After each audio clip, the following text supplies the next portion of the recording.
today we're going to make some tiny food.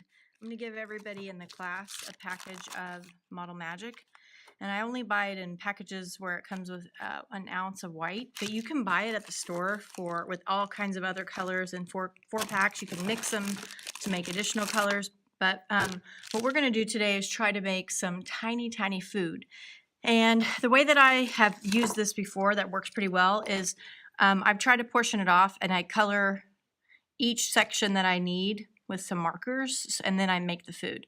And you kind of have to be careful sometimes whenever you put the ink on there. It can spread onto your hands and get on the white, and it might make it discolored in places you don't want it. So I know for sure I need a couple of pieces that are like a light tan, and we're going to be using Mr. Sketch scented markers for this. They have really vibrant, good colors, but they do have a little bit of smell to them. Each one has a different colored smell.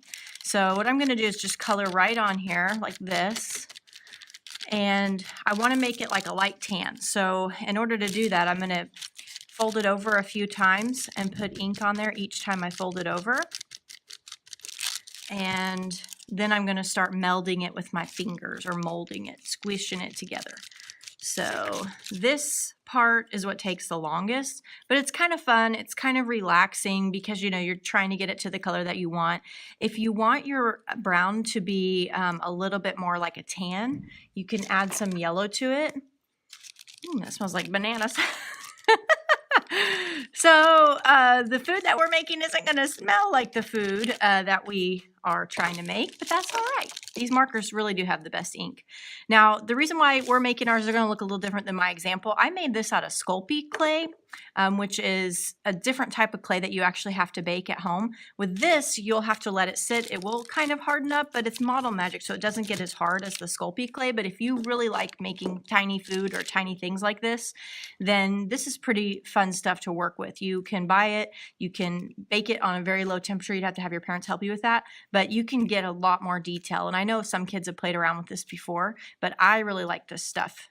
Personally, it's fun to use. It's just more expensive, like for me, since I'm buying so much of it.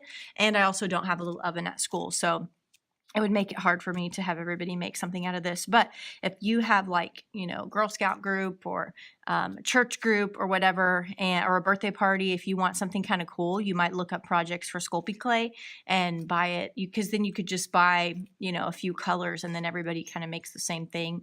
I've seen a lot of projects, little mini dragons, and I mean, just there's some really neat Sculpey projects out there that you can do with this type of clay.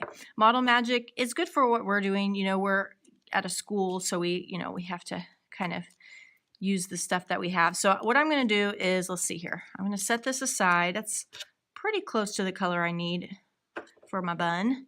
And then I'm going to make my next color. I need a dark brown for the meat. So I'm going to try to see if I can get it even darker than that. So I'm going to use just a smaller piece of clay. And you know what I'm going to try to do, since I made quite a bit of it, I'm going to try to make some other foods with whatever I have left. So if I can fit a hot dog and a taco in there, you could do a dessert if you wanted to. Here's a little chocolate covered strawberry. I don't know if you can see that. And then, oh yeah, a little corn dog. So you can make really any kind of food that you want. I'm just showing you, here's how you could make tan if you needed it, because it's kind of a tough one that I know kids will have trouble with. If you need it to just be dark brown, here's where it gets hard. And sometimes also black is kind of hard, because depending on what type of marker it is, the black ink kind of looks like a midnight blue. It doesn't truly look black. So that's why I picked food for this project, because we're trying to, you know, take something white and turn it into a different color. And so if you're trying to get black with the type of ink that we have, it can be kind of hard. There's not a ton of black food unless you need to just, like, I don't know, black olives or something like that. So maybe try to stay away from, you know, solid black. But man, this is going to take a little while. So I'm just going to keep on going here.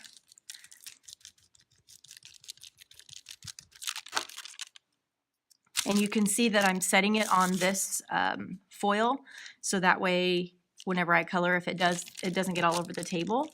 It's kind of like a little placemat, a little workspace. So it's looking pink, isn't it? I need to keep going.